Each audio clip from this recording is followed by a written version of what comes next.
Hey, what's up, guys? It's Dan from UnitedQ. It's Wednesday, which means we have another awesome podcast to get you over hump day. I'm here with my co-host, BBQ Forte. Hello. And we are brought to you by ProQ, BBQ Gourmet, and Smokewood Shack, our awesome sponsors. ProQ is dedicated to providing you with quality smoking products with top-notch service and free advice for beginners to pitmasters, and you can find them on Facebook, Twitter, and Instagram under ProQ Smokers. So if you're thinking about buying your first smoker, or looking to upgrade, or even looking to pick up some epic accessories, check them out over at Max BBQ. And BBQ Gourmet is devoted to promoting real barbecue and supplying the UK and Europe with top championship-winning barbecue rubs, sauces, marinades, and accessories from the US and around the world. And you can find them on Twitter and online under BBQ Gourmet. So regardless of how you cook, whether it's on charcoal, wood, gas, or electric, the real taste of barbecue can be yours all year round. Okay, guys, and on today's show, we've got RIB Man Mark Gevaux. Hey, Mark. How you doing, man? Yeah, good. How about you?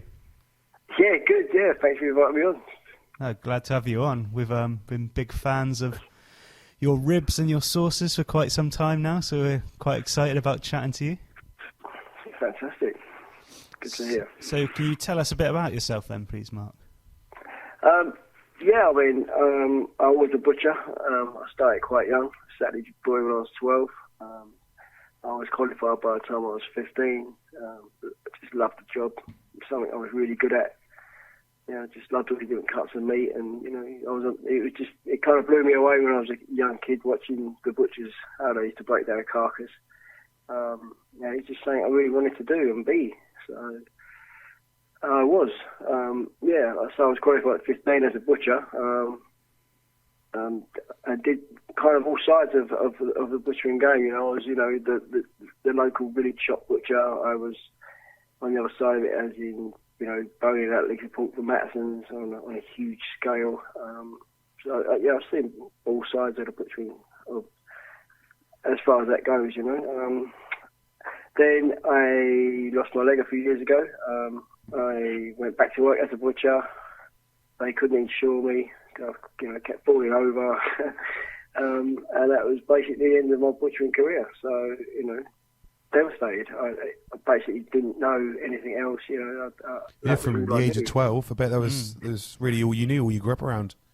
Yeah, I mean, it was basically, you know, that bit of customer, you know, interaction sort of thing. Because, you know, from back in the day in the butcher shop, you knew all your customers. You know, they used to come in and ask what was good this week and what to have, how to cook it. You know, so there was always that interaction with the customers, and I love that part of it as well. You know, I mean, that's something that we massively encourage still now, is to our listeners and sort of friends and stuff, is to get back into your local butchers and become friends with your butcher and talk to them. Without a shadow of a doubt.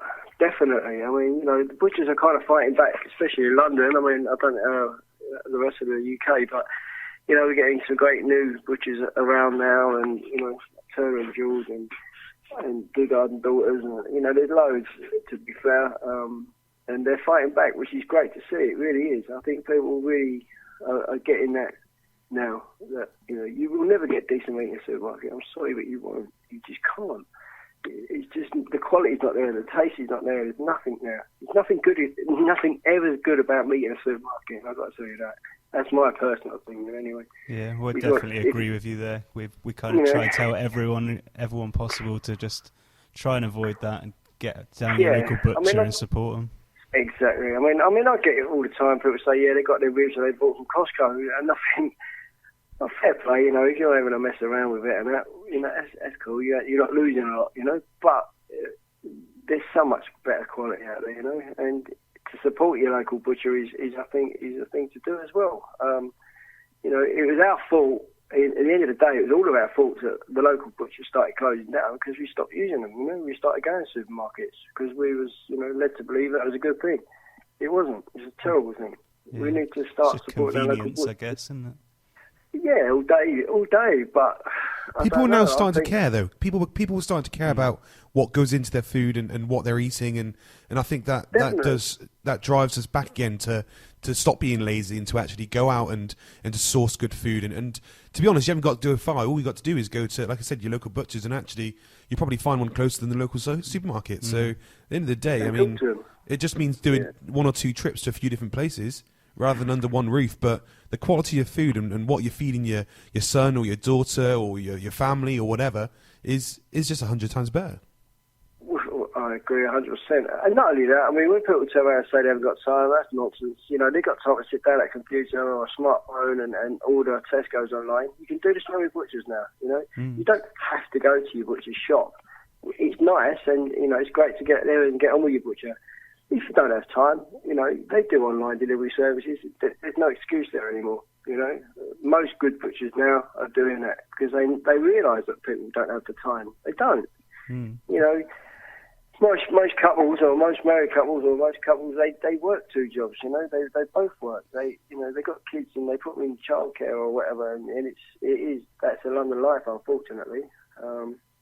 But, you know, there's always times for quality food and meat and veg and fish. And like I say, they deliver now. You know, you can go online and get it delivered. So there's no excuse about not having the time to go down there. But I still do. I love going to my local butchers. I love going down there and having a chat. And, you know, it's all part of the thing for me. You know? It's part of my Saturday morning ritual is go down to the butchers, have a chat with them for half an hour. You know? Yeah, it's just it's part of the weekend. Exactly, but if you go down there without knowing what you want, that's kind of the best thing, you know, because you can actually, you know, get some nice little bargains at the butcher. Say, I'll have this, I'll have that, we'll do this deal, you know, and it's nice, you know. You don't, you know, you go down to the butcher's to ask for something that you've seen someone cooking on the TV. I mean, that for me is, you know, I don't know. Yeah, people often say to me, it's just, I can't afford it, it's going to cost so much more. But me personally, I think since I've been going to the butcher, I'm saving more money. I think I'm getting good quality meat that's like bigger and lasts longer, and you get more out of it. Put it this way, right? If I went to the butcher's the other day and I bought a loin of pork, right? A whole loin of pork for £20. I mean, you cut it down into chops, right? You got about £100 worth of chops there in the supermarket, without shadow of a doubt, you know, at least. So that's nonsense. I mean, the butchers are cheaper and much better quality. Yeah. And, you know, the flesh you get, it's all from local farms, you know, it's not done on a huge scale like. I mean, obviously, if you're a massive supermarket and you're supplying, you know, thousands of shops, then that meat isn't going to come from one farm, more or less, no? Like a super farm. And you're never going to convince me on them, you know, ever. I mean, I'm a butcher and I've seen all sides of it. I've seen the local village shop butchers, and I've seen, you know, on that side where you got thousands of carcasses coming through every hour, you know. And it's, you know, it's I don't know what the word is. It's just not. It's on another level, you know. It really is to see that on that scale. And I don't know. I just think that the local butcher side of it is where the quality meat is. It really is. Yeah, definitely. Because it's come from local farms. It's produced by farmers who actually care about the animals. You know, the animals have a big life. For me, that's what it's about. You know, if we're going to eat the animals, we need to respect them before we kill them. You know, it's who we are. It's who we should be. We shouldn't be that. You know, super farm animals have a bad life. They're only here for a few months, so it doesn't matter. It does matter. It does to me anyway. You know. Yeah, massively. A happy pig is a tasty pig at the end of the day, as far as I'm concerned. Yeah, so definitely. I think we at least deserve to give them the animals that, you know, a good life before we take it. You know, I mean, I had that argument with vegetarians all the time, you know, about taking the lives of animals. But at the end of the day, if we wasn't going to eat them, we wouldn't breed them, so they wouldn't have a life in the first place. So I think we're giving them a life, but I think we should respect it while it's there before we take it. You know, that's my opinion. Definitely agree with that. So when the butchery came to sort of an end for you, what was the next? What was the next thing? What happened next for RIB Man? Well, yeah, that was the thing. It was, you know, basically I was there with one leg and a new baby and a wife, and you know, it was kind of scary at the time because I've always worked. You know, I've never been a lazy guy. And I knew I had to do something because I couldn't just. It was either sit home, get fat, lazy, and depressed, and watch my life fall apart, or just try and get on and do something. Otherwise, and that you did. Know, well, yeah. I mean, I was always love me butchering, obviously, love me meat, and, you know, I've always been in and around markets. You know, I grew up around Rockford Market, my mates was always on there, and I always helped out, and I've loved the markets. And it was kind of a thing like 10, 12 years ago. It was, you know, farmers markets were massive, you know. I don't know how big they are now, but they seem to be right at the top of the trendiness, you know, 12 years ago. So I thought, you know what, I'll get on one of them and sell some ribs like a butcher. That was my brainwave. That was the only thing that drove me forward, to try and still keep in touch with being a butcher, and that was my kind of weird way of, you know, believing that I was. Yeah, cool. Just because I was selling baby back ribs on a farmer's market, I kind of believed I was still being a butcher. But, you know, so be it. It was going really well. You know, I was selling fresh rack ribs in different flavoured rubs and stuff. But then I started cooking up samples on this, you know, disposable barbecues you buy in the petrol garage, you know, nasty things. You still taste the petroleum on them. Oh, they're horrible. But, you know, it served the purpose. People got to taste what I was doing, and it kind of got their imaginations, and they was the ones who, you know, kind of convinced me to cook, and so that they could eat it there and then on the market. So it kind of came from there, yeah. Wicked. So awesome. Then what, at that point you just stopped selling just the ribs, or do you still sell ribs as well? No, I don't. I did once. I mean, when I first started, I mean, I had to, kind of thing. I think the first day that I sold rolls on Brick Lane, we sold 8. Wow. So I, you know, it's really going to work, kind of thing. But, you know, I don't know why I kept going. I think I do because I was maybe scared of quitting. I've never quitted, sort of thing. I've always got back up, never know when I'm knocked down, never know. Just keep getting back up and getting on with it. So, you know, it went from that to what it is now. So, yeah, I mean, awesome. Really, really, really dark times as well, you know, where you know, only a few hours away from giving up, kind of thing, because, you know, when you're only doing 1 day a week like I was on Brick Lane, you know, you've only got to have a couple of bad weather days and you get wiped out. And it was a case where, you know, I had no stock and I had no money, and I got to get more stock to try and earn more money. And yeah, it was hard, you know, really hard. But, and how many rib rolls are you pushing out now? Wow. Well, at football the other day, we did about close on 600 just before kickoff. So awesome. From 8 to 600. Yeah, I know. He's There's some very happy West Ham fans. Yeah. Yeah, I was. I mean, the football kind of, you know, turned it around as well. I mean, Brick Lane's always been great, you know.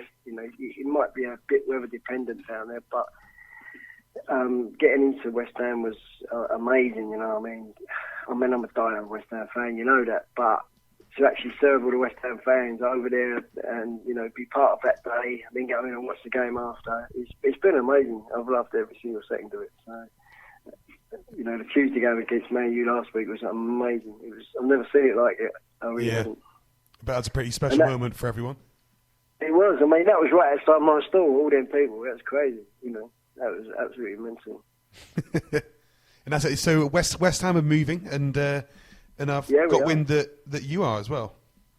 Yes, I am. I mean, at the moment, my kitchen container is in Dawson Yard, where Sleepers is, but we're moving out of there tomorrow. In fact, they're coming to get unit, the container, and we are moving into Truman's Brewery over in Fish Island, which is just behind us, the West Ham's new stadium. So it's, you know, we're looking to do a members club, you know, with some of the fans, and come over for a beer or something to eat, and, you know, you're right in the shadow of the stadium, kind of thing. Awesome. You know, I think that's one of the things, you know, that stadium's missing is somewhere for the West Ham fans to go before and after the game. But, you know, we're working on that. You're taking on that. You're taking on that task, and you're going to deliver. Yeah, I mean, that, you know, that's going to be the HQ. That's where the kitchen is, and we can serve up a little club there. I've also got, I bought a milk float as well. I'm going to drive that about. Yeah, I saw some pictures. Yeah, looks awesome. Yeah, pretty old school thing. It's very good. It's so much fun to drive. It really is. Honestly, I should go have another spin at that and love it. Yeah, it's 1968. It's only a year younger than me. It's brilliant. It's like driving a boat in rough sea. You know, the steering is well off. It's brilliant. So yeah, if you see Rib Man coming straight towards you, he's not joking. Jump out of the way. Yeah, I would, definitely, because the plate's a bit spongy. So what are you cooking on now? Is it you? So I think I saw you with was it Kamado Joe or am I making the Monolith XLs? Yeah. I used to cook on Weber's, but you know what? Because we cook all through the night, and I just found with the Weber's that we had to use wood, some logs as well to keep the heat, a constant for long enough time. And I thought we was getting too much smokiness out of the wood into the meat, and I wasn't. I didn't really love it, not like I do now, and not like I did before. I just thought there was too much smokiness going through the meat. So we changed over to the monoliths because they're insulated, obviously. We only use, before we was using, to cook 100 kilos of ribs, we got through about 25 kilos of charcoal and logs, plus the logs sort of thing. So, 30 kilos of burning material, which was astonishing, really, when you've only cooked 100 kilos, Now we're down, with these 4 monoliths, we use about 12 kilos, and we can cook about 200 on 12 kilos as well now. So. Wow, wicked. Yeah, no, they're amazing, they really are. What a bit of kit. It's enabled us to cook more, and, gives us a bit of a rest as well, because when the last lot are on, and we spin them, we can actually leave them on, close the barbecues, adjust the vents and get it down to the temperature we want, and leave them and go home for a few hours, sleep. Whereas that really wasn't possible before, That's why we was only doing 2 or 3 days a week. You were doing 2 or 3 nights a week as well. So it kills you in the end. It really does. They are awesome bits of kit, and that just shows the versatility of them. That from the back garden right up until catering 200, cooking 200 ribs racks a day or whatever. That's awesome. Yeah, I don't know. I love doing what we do. I really, really do love it. It's so peaceful when you're. To be fair, a lot of the cooking's been taken away from me now, because I've got my guy Cinder, and I've even got my nephew helping out now because he's getting so busy. But that kind of enables me to just take it a little bit easier. I'm not sure how much longer I would have lasted on my leg, doing what I was doing. It was taking it out of me, Yeah. I push myself, and I push myself really, really hard. But, even I know when it's time to say, hold up. If you carry on like this, you won't be lasting much longer. So it was kind of a necessity that I had to get a little bit of help and kind of work smarter. It's part of a growing business. You grew and it's got to that point where you need the help. So there you go. Yeah, that's the thing. I think the thing was I've spent so many years fighting against having a business. That's the weird thing. I never started this as a business. That was the big thing for me at the beginning. It was to keep me sane. I'd lost a leg, and I felt, kind of half a man, and I couldn't feed my family, kind of thing. And it was getting to me, And yeah, you didn't give up. You carried on fighting, and you made something of yourself. And look at you now. Well, I'm still doing what I love doing, which is great. I wouldn't say I'm rich. So I never got into it for the money. I got into it to keep me sane. And I think, I don't know, I'm not being greedy with it either. I think you can make mistakes where you get a bit greedy and you think, wow, this is great. So instead of doing one market, you do 2, 3, 4. I know people doing 5 or 6 markets in one day. And that, for me, is just business. That is just, I don't want to be there, I want to go to my store, enjoy it, sell out, go home. That, for me, that's enough, Yeah, but you got people that love your product. You've given other people jobs, like you said about is it nephew, your cousin, nephew? You said. So I've got a little nephew over here. He's working away. So it's ideal. What more could you want? Well, yeah, exactly, and that, with the move as well tomorrow, it's just around the corner as well.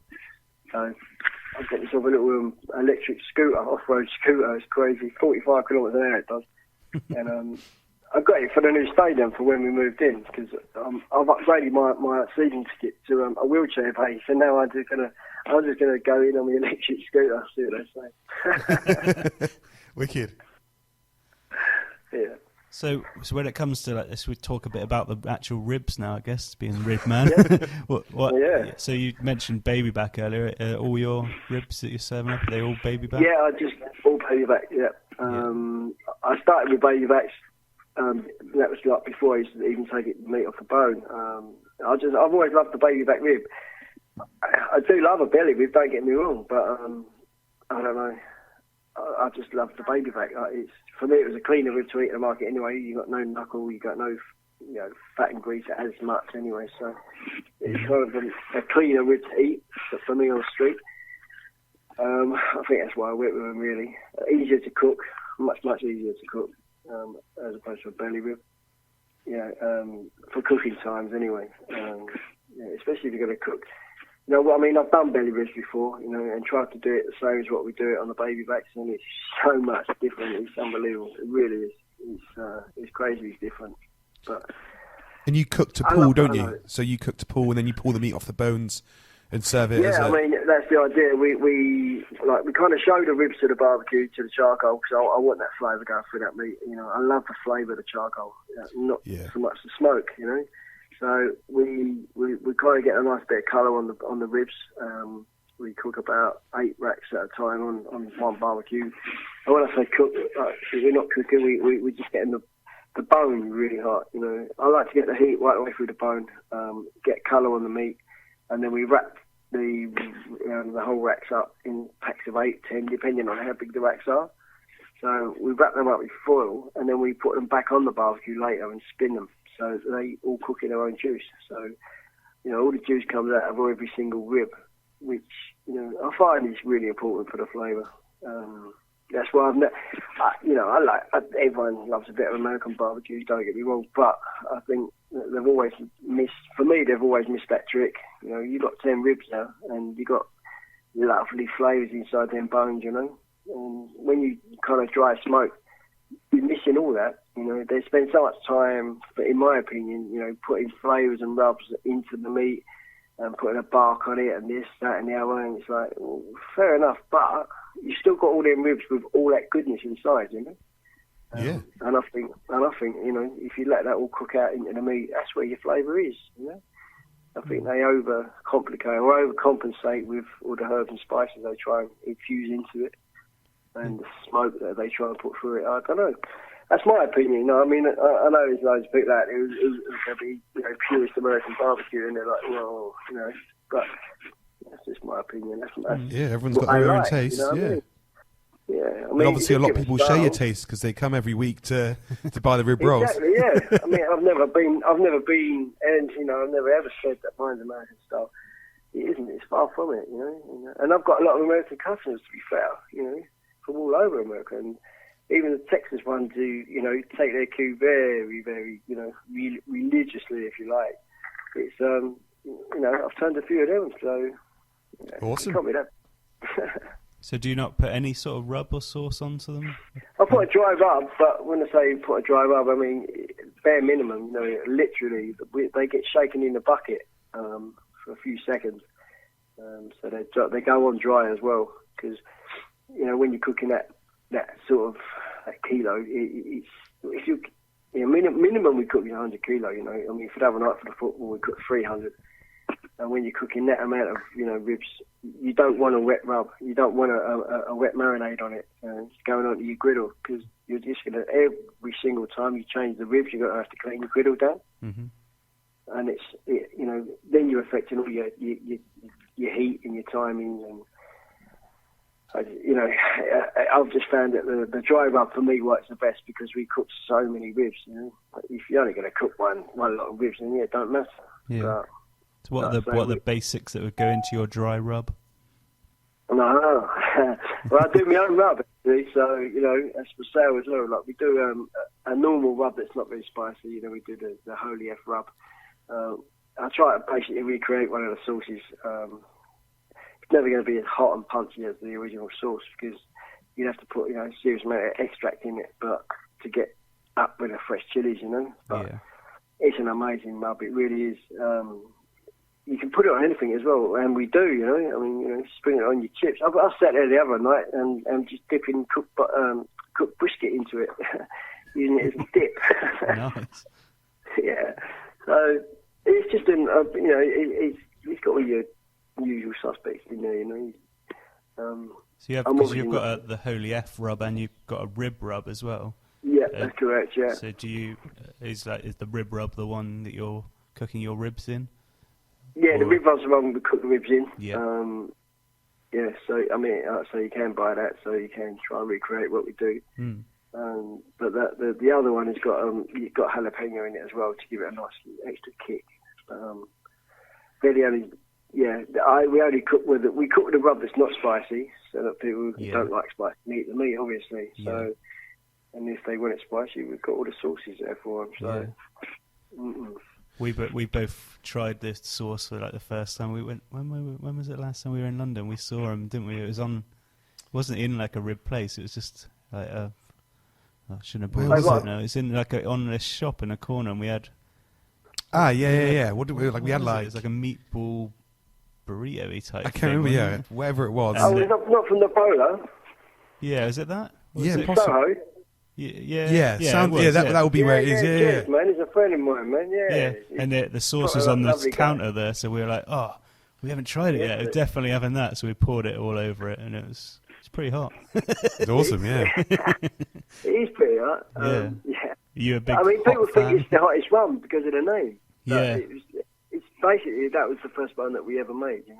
That was the first one that we came up with, and I say me and my customers. I used to make it on the stall, and people, used to have this one group that come around all the time and try the sauce, and week in, week out, and after a few months we come up with the recipe as it is now. And then we had the competition on Twitter to find a name, and the Holy F, it went crazy. It just won hands down. Yeah. He knows. Yeah. Yeah, it was great. It does sum it up pretty well, I think. Yeah. Well, yeah, but then we got after that we got Christ on a Bike and Holy Mother of God as well. But there's another two that I do make, but not all the time because it's the chilies. I mean, they're becoming more commercially available now. But a couple of years ago when I kind of invented the sauces, it was getting hold of the Carolina Reapers and the Scorpions was really hard. You could get a few here and there, but you can never get it in the kilos that I need it in.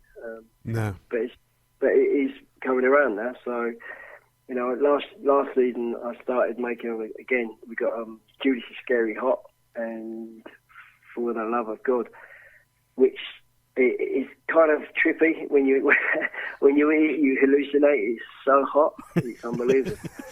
I haven't tried that one yet. Oh, dude, honestly, I'll make you some. It's incredible. It really is. It is incredible. We're both massive chili heads, so we love like spicy stuff. So. You've heard of? Did you hear the Bulk 9 chilies yet? No, I don't think so. What was that? Yeah, they're going to be apparently amongst the people who grow them and all the others. They're going to be hotter than the Reapers and the Dragons, whatever they are. The hottest ones at the moment. Mm. So you'll be getting that. They're not being tested. Yeah, I've still got some in the freezer because when I bought a few kilos, I throw some down. But oh my God, yeah. They're another level. They are another level. It's when you think what it's like to bite into a scorpion or a reaper, you just times that by a few more, and it's incredible. It is incredible. You actually start hallucinating. It's ridiculous, really. But have you always been into real spicy stuff then? No, funny enough. No. I mean, I didn't have my first curry till I was 15. Coming out of the pub half drunk and going into an Indian restaurant because how long ago was that? 35 years ago. Yeah. Yeah. I mean, there weren't that many Indians about even in London 35 years ago. There was a few, but nothing. It wasn't like the Indian scene is now. So no, I was kind of used to have to build up to a vindaloo back in the day, but I love it. It's got to have the flavour as well, though. It can't all, but the thing with making hot sauce as well, I get a lot of people sending me hot sauce or coming down with a hot sauce. Yeah, try this, Mark, try that. Which is fair enough. I don't mind, but some of them not very good.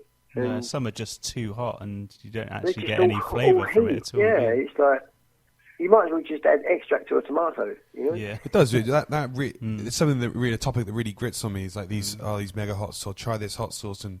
My mouth's on fire, but I can't taste anything. There's there was no flavour exactly right. there. There's no what is the point of adding it to my food if it doesn't add any flavour to it? Doesn't enhance your food at all, does it? No. And I think it's the shame where people think that that's what a hot sauce is, that it's just meant to be heat. No, it's not. The reason I started making a hot sauce is because I couldn't find one out there that I liked enough to use every day. You know. Because I wanted to eat hot sauce every day, and I do. But I think, to be fair, the closest I got, right, and it's going to sound really, I don't know, anti what I do now is, was actually Nando's, the extra hot. For me, at the time, it was about the tastiest and hottest I could get. That probably just says about the state of what the hot sauce used to be like in England. It's come a long way in the last 4 or 5 years. Yeah, I definitely agree with you though, because that was a while ago. Like they were like the best hot sauces I could find. Really, were the selection you could get from Nando's, and some of them you can even buy when you weren't in Nando's, could you? So it was like, I really like that hot sauce, but I can only get it in Nando's. Yeah, we were with Bobby from Bloody Hell Hot Sauce the other day, and his one's a really nice one as well. I really enjoy his as well. Again, got loads of flavour in it, and got the heat there. It's a nice one. Yeah. I mean, I think not everyone, but it seems like everyone's into doing hot sauce there. Just as like it seems like everyone's into barbecue. It's been amazing the last few years. I mean, how much it's grabbed everyone's attention. I think when I think back, 8-10 years ago, I was on Brook Lane, and I used to be the only stall down Brook Lane because they wanted to start a street food down there. So I started down there for them, for Tower Hamlets. And there was only PBQ who had a trailer underneath Hungerford Bridge. We was like the only two doing any kind of meat on the streets, which when I think now of what is actually going on there, that's unbelievable in the few years, it's been crazy. And both you and PBQ are still going strong. Yeah, they're doing really well. I mean, get a great. I think it's all about reputation as well, no? Massively. They did, and they still do great stuff. And they kept it small. They kept it. I don't know. They just kept it real, as far as I thought, anyway. Yeah, massively. But massive respect for PBQ and Tom and all of them. I really have. Massive respect. So can people still buy like a rack of ribs from you, or are you only doing it in the meat rolls now? They can. I mean, if they let me know early enough. I mean, the problem that I have really is obviously the cooking times. I mean, it's such a fine line between being a rack of ribs and then, another half an hour later, they're going to be falling off the bone sort of thing, Yeah. So, and because we've only got a tiny window really when we go out to sell, we have to. Everything we do is about timing, from organising to cooking to actually selling. It's we have to judge what time to start cooking, to what time we're going to start serving, to even what time we hope to set out, sort of thing. So by the time we get to the end, the ones that we cooked last are going to be ready, and we do. But they've got to ask and come down early. So that's their only kind of hope. Otherwise, if they come Brook Lane at midday and ask for a rack of ribs, they've got no chance. No. None at all, to be fair. So when you're not cooking for like your Rib Man stall, do you do much cooking at home for your family? I do here and there. I mean, but only when it involves a barbecue. Yeah. Yeah, I mean, I don't really go in the kitchen.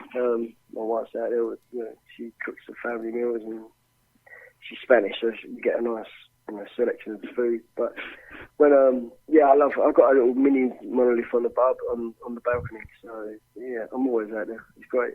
I love the whole.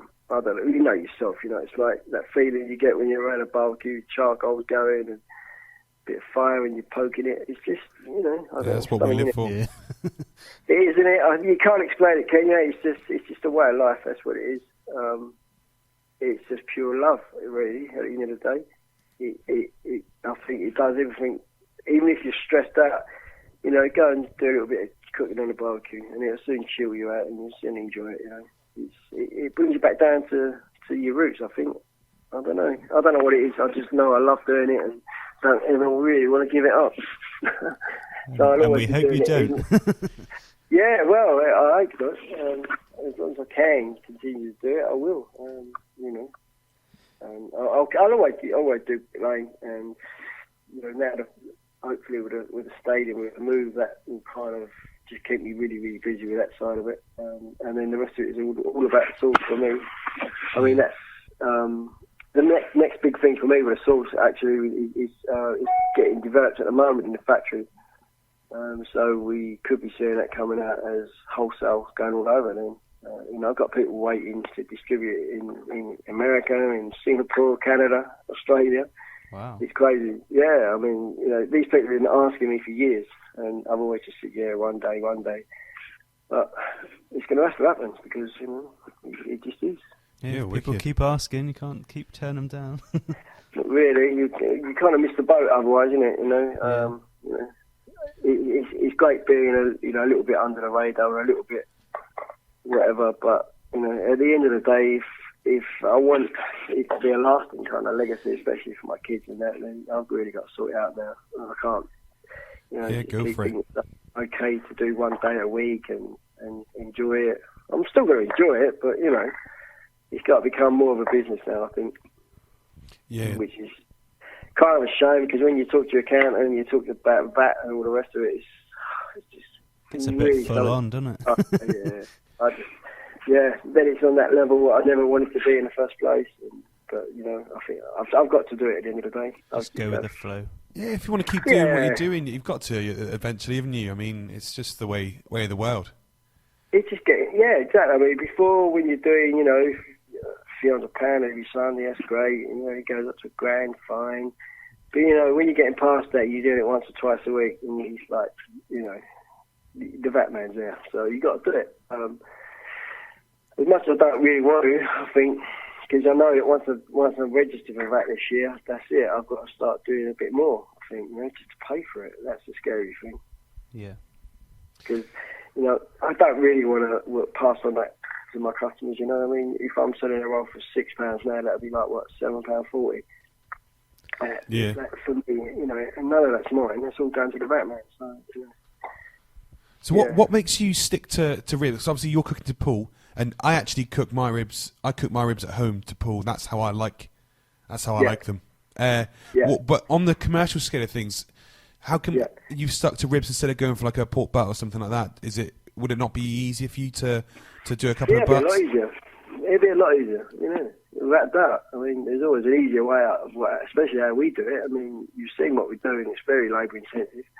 No, we have to cook every wrap, and we have to wrap it, then we cook it again, then we take the bones out. You know, it'd be very easy just to throw a few pork butts on and let them cook down. But I'll tell you something now. This is going to sound proper weird. I don't like pulled pork. I think pulled pork is dry. I think they add sauce to it just to give it any kind of moisture. It can be chewy and stringy if it isn't cooked properly, and even when it is cooked right, it's not my favourite cut of meat. I've got to be honest, it really isn't. But if you use ribs and you keep all the meat tender and juicy, it's just another level. It really is. I agree. I mean, I agree on a bit. I do like pulled pork from a butt, but if I had the choice between pulled rib and pulled pork, I would be rib every day. That is, I'm with you on that. But yeah, I was just intrigued just to listen to you. I thought I knew what you'd say, but I just wanted to ask anyway. I think the customers will be like that as well. I mean, if you're like that, imagine what the customers are going to be like. I mean, that's what I feel anyway. I mean, you know, I've always tried to do what I've liked, and I've always listened to the customers, and I've always followed what they wanted. But most of the time, they kind of wanted what I wanted, if you know what I mean.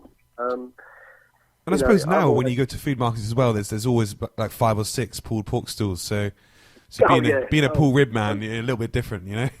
Well, it's different. I mean, you know, you wouldn't notice it on a bricklayer Sunday, the amount of tourists you would probably go, oh, look, pulled pork, pulled pork all day long.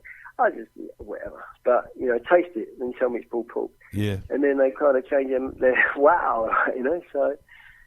Yeah, I mean, I love competition. Always have when it matters. You know, when you're on the market, I love it. I love the fact that we're all out there and we're all doing it. But you know, like bricklaying, I'm always supposed to leave. You know, I'm gone by 2:30. I've sold out, and you know, we put all that stuff on a trolley and we push it through the market, and we're done. Just wave goodbye to everyone. We do, you know. And they're like, what you do? You're already? Yeah, we're late today. 2:30, you know. Yeah, I see the tweets every day. On to my last last pan, last tray, pot, last tray. That's it. Yeah. But I think for me, it's always worked well like that as well. I mean, you know, from day one, I was never able to stand about on the market all day. You know, we've been working all night, and then by the time we've done a few hours in the day, I'm destroyed. My legs gone. It's had enough. So you know, I always tried to work it like that. So I never overcooked.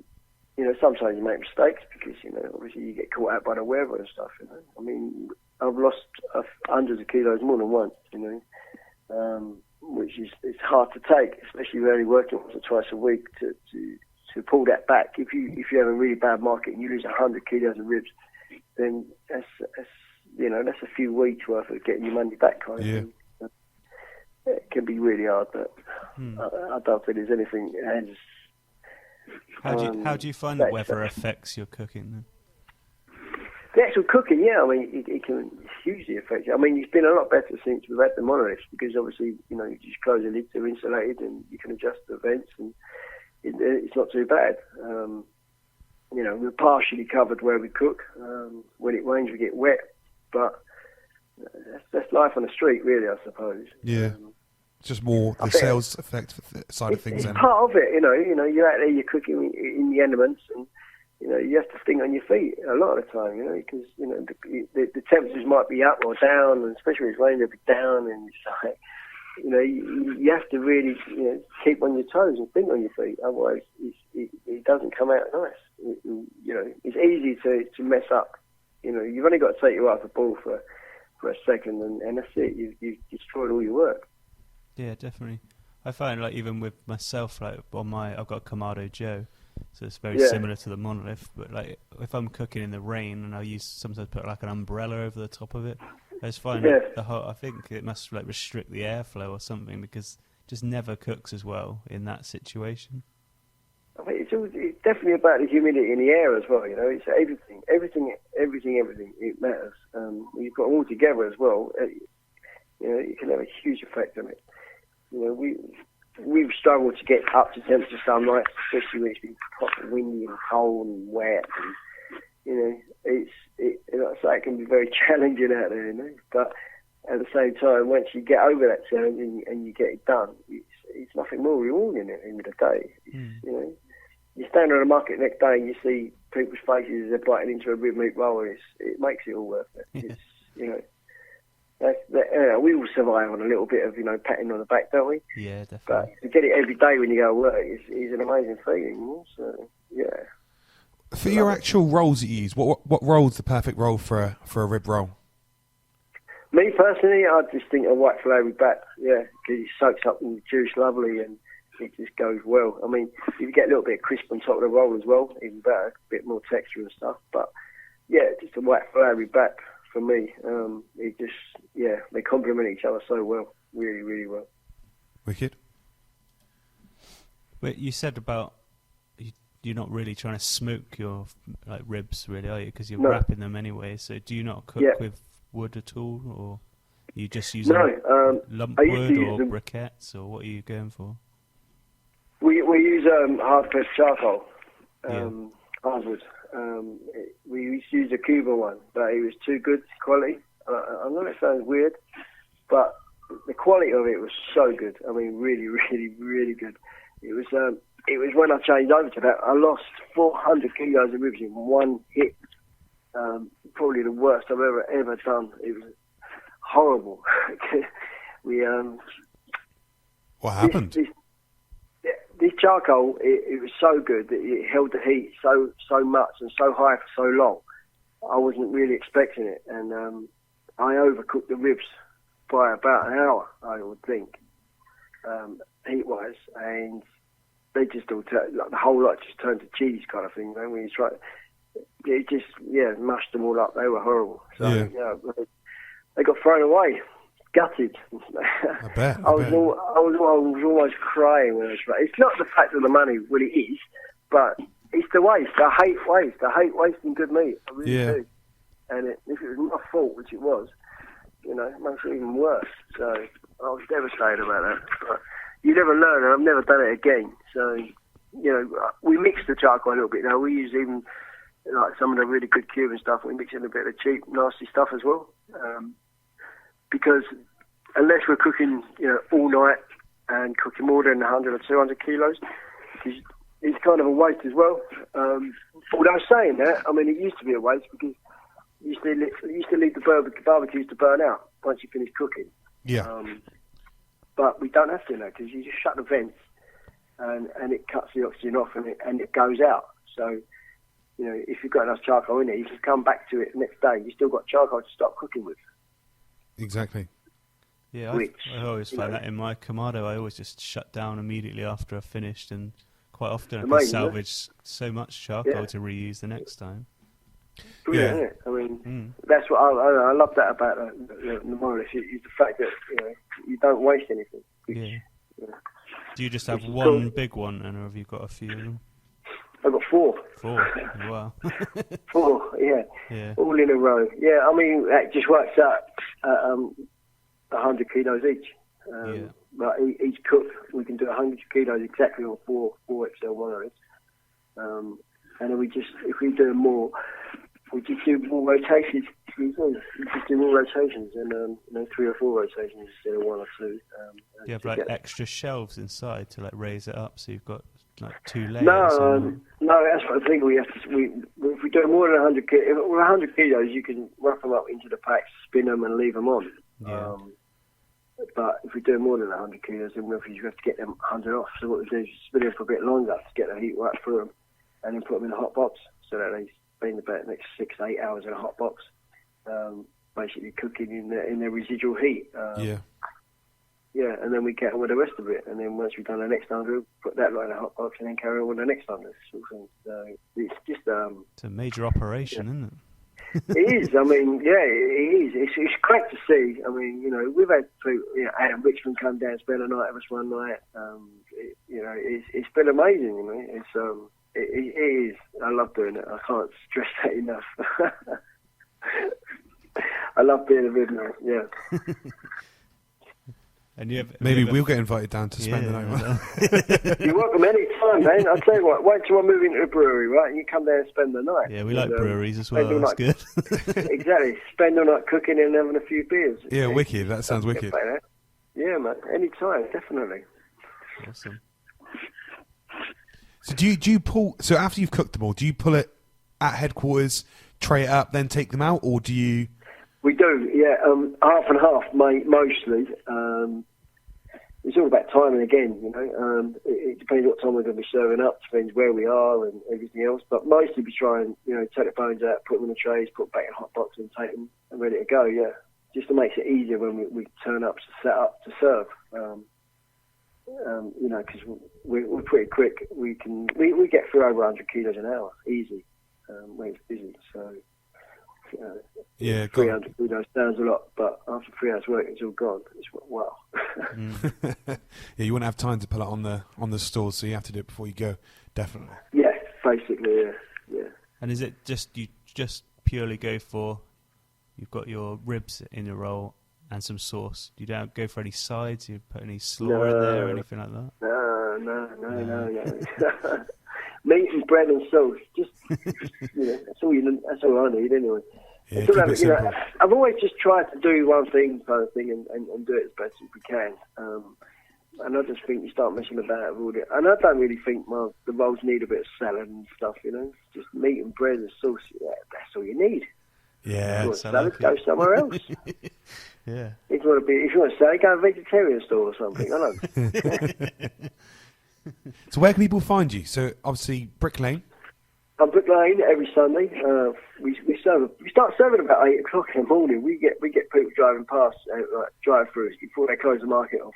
People are still allowed to drive through. Yeah. So we get people stopping in their cars and hanging out in windows with revolves now. It's funny. So yeah, we start serving about 8 o'clock there. Yeah, and then we finish about 2. And we were doing obviously every home game at the bowling. That's finished now. So we actually, this next week is it's all about the move really. We're moving the kitchen tomorrow and all the other units coming over there, moving it into the brewery, and yeah, we'll be setting up ready for the summer.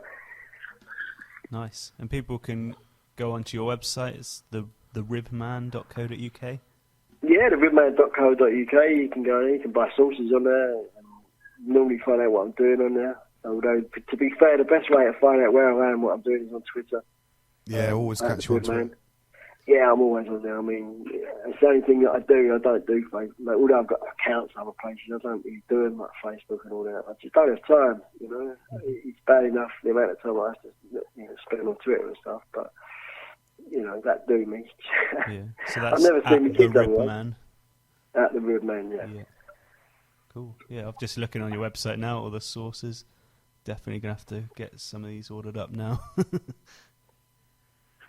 Got a trio. Is that the Holy Trinity? Is that like all 3 of the sauces? Yeah, it's my travel pack. It's 100ml bottles, so you can take them through customs when you're going away.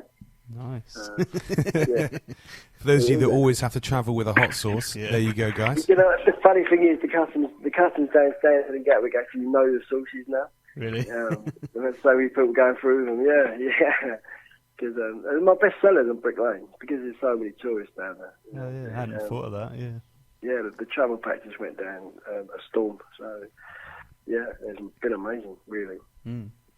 And you got the rubs on there as well. Yeah, you can buy the rubs on there. You even get a T-shirt. You can even get a T-shirt, man. Yeah. Well, girls, ladies, you can put a hot sauce in your handbag. You can take it out to all of those mediocre restaurants. And you can make your food taste holy F and pour some on. So there you go. There's a lot of people doing that. I do that myself, to be honest. I mean, but I try and keep to the restaurants. I try and keep to the restaurants that actually got my sauce, like Zelma Meats and all that. So you know, it's in all the Mark Gevaux restaurants as well at the moment. So yeah, don't really get them. Yeah. I did another phone call this afternoon as well. They want me to supply burger and lobster as well. So... Oh, wicked. It's amazing, like, the amount of chefs that are actually in my sauces. It blows me away, to be fair. I mean, you know, I'm just a butcher, and I know how to cook ribs, and who knew that I knew how to cook sauce as well? But apparently I do. And it blows me away, the amount of chefs that absolutely love it, you know, so... You know, they're the best critics out there for me, really. Yeah. When you talk about food, anyway. So, and I've even got some of the Marina McLaughlin. She loves my sauce. I was posting my sauce, and the critic from Guardian and that. Even Julian Dix at West Ham, you know, he loves the sauce. The hotter the better for him. Awesome. Yeah. Right, we are at the hour mark, so I'm going to say goodbye. Thank you for coming on. That went really quickly, man. Yeah, it always does. Such great fun chatting about food and getting hungry, isn't it? Yeah, now we're really hungry, so we're going to go and try and get some ribs. Shame we're not in London. Yeah. I sold out yesterday, so I'm not picking it up through the week. Oh, good. I've still got hot sauce. I've got loads of hot sauce in my fridge, so I'm fine. Yeah. Just drink sauce until Sunday. Yeah. Cool. Right. Well, thank you, the RIB Man. No, the best ribs in London. Yeah. Come down soon. Come spend go the night visit. when we're cooking, man. It'd be good. Yeah, wicked. That sounds awesome. Love to. Yeah. Right. Excellent. Thanks again, mate. You're welcome. Cheers. I'll see you soon. Cheers. Bye. Bye. Bye. Thank you. Thanks for tuning in, guys. We've recorded yet another awesome podcast to get you over hump day. As always, we are brought to you by ProQ BBQ Gourmet and Smokewood Shack, our awesome sponsors. ProQ is dedicated to providing you with quality smoking products with top-notch service and free advice for beginners to pit masters. And you can find them on Facebook, Twitter, and Instagram under ProQ Smokers. So if you're thinking about buying your first smoker or looking to upgrade or even looking to pick up some epic accessories, check them out over at Max Barbecue. BBQ Gourmet is devoted to promoting real barbecue and supplying the UK and Europe with top championship-winning barbecue rubs, sauces, marinades and accessories from the US and around the world. And you can find them on Twitter and online under BBQ Gourmet. So regardless of how you cook, whether it's on charcoal, wood, gas or electric, the real taste of barbecue can be yours all year round. And Smokewood Shack delivers quality smoking wood every time. They provide the smoky goodness, you provide the talent. So if you're looking for smoking wood chunks, dust, chips or planks, then head on over to smokewoodshack.com and you can find them on Twitter at Smokewood Shack. So goodbye from me. And goodbye from me. Ciao. Bye.